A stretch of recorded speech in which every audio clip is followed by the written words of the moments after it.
আপনারা প্রথমে এই ট্রেন্ডিং এআই ইমেজগুলো দেখেন। আপনারা কিন্তু চাইলে এখন থেকে এমন ট্রেন্ডিং ইমেজ এক ক্লিকে আপনাদের মোবাইল ফোন দিয়ে তৈরি করতে পারবেন, যেটা কিন্তু ফটোশপ বা অন্য কোনো অ্যাপ দিয়ে তৈরি করতে গেলে অনেকটা সময় লেগে যেতে পারে। এটা কিন্তু আপনারা চাইলে শুধুমাত্র আপনাদের হাতে থাকা স্মার্টফোনটি দিয়েই তৈরি করতে পারবেন। সো কিভাবে তৈরি করতে হয় সেটা দেখার আগে চ্যানেলটা অবশ্যই সাবস্ক্রাইব করে দিয়েছেন এবং পাশে থাকা বেল আইকনটা অন করে দিয়ে যান। তো আমি মোবাইল স্ক্রিনে চলে যাচ্ছি। মোবাইল স্ক্রিনে আপনারা চলে আসার পরে আপনাদের ফোন থেকে প্লে স্টোরটা ওপেন করে নেবেন। প্লে স্টোরটা ওপেন করে নেওয়ার পরে এখান থেকে ফটোলিপ এই অ্যাপটা কিন্তু আপনারা ডাউনলোড করে নেবেন। যাদের ফোনে আগে থেকে ইনস্টল আছে তারা কিন্তু অ্যাপটা অবশ্যই আপডেট করে নেবেন, এবং আমি কিন্তু ডিসক্রিপশনে অ্যাপটার লিঙ্ক দেওয়ার চেষ্টা করছি। তো অ্যাপটা ইনস্টল হয়ে যাওয়ার পরে অ্যাপটা কিন্তু এরপর আপনারা ওপেন করে নেবেন, এবং ওপেন করে নেওয়ার পরে দেখতে পাবেন যে কিছু ইন্টারফেস আপনারা শো করছে, অ্যাড শো করছে। এগুলো কিন্তু আপনারা সিম্পলি স্কিপ অপশনে ক্লিক করবেন বা ক্রস চিহ্নে ক্লিক করে এখান থেকে কিন্তু ক্রস করে দেবেন। ক্রস করে দেওয়ার পরে এখানে দেখতে পাবেন যে জেনারেট নামে একটা অপশন এখানে কিন্তু শো করছে সামনে। আপনারা এই নতুন অপশনটা কিন্তু চালু হয়েছে। এই জেনারেট অপশনে আপনারা যখনই ক্লিক করবেন দেখতে পাবেন যে আমরা সামনে ফ্রন্ট পেজ শো করছি। এই ফ্রন্ট পেজে কিন্তু আপনাদের কিছু ডিরেকশন লিখতে হবে, এবং সেই লেখা অনুযায়ী এরা কিন্তু একটা ইমেজ আপনাদের সামনে তৈরি করে দেবে। তো একটা লেখা আমি এখান থেকে লিখছি।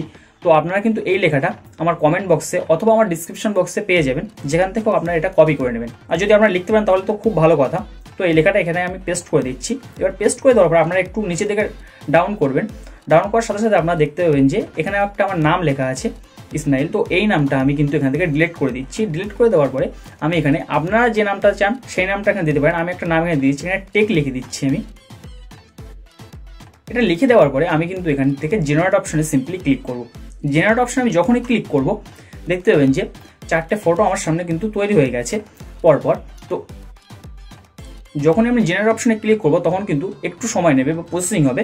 প্রসেসিং হওয়ার সাথে সাথে পরে কিন্তু এমন 4টে ফটো আমার সামনে তৈরি হয়ে যাবে, এবং এই 4টে ফটো আমি ক্লিক করে দেখিয়ে দিচ্ছি। 4টে ফটোই কিন্তু একদম যেমন আমি দেখিয়েছি প্রথমে ভিডিওতে ঠিক তেমনভাবে তৈরি হয়েছে।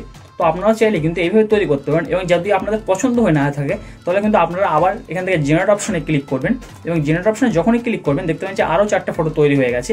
এবং করতে করতে আপনারা যতবার জেনারেট অপশনে ক্লিক করবেন ততবার কিন্তু নতুন নতুন রেজাল্ট আপনাদের সামনে চলে আসবে।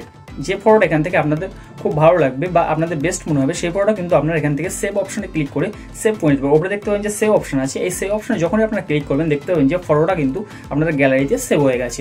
সো আজকের ভিডিও এই পর্যন্ত, দেখা হবে পরবর্তী কোনো ভিডিওতে। ততক্ষণ ভালো থাকবেন সবাই, সুস্থ থাকবেন সবাই। আল্লাহ হাফিজ।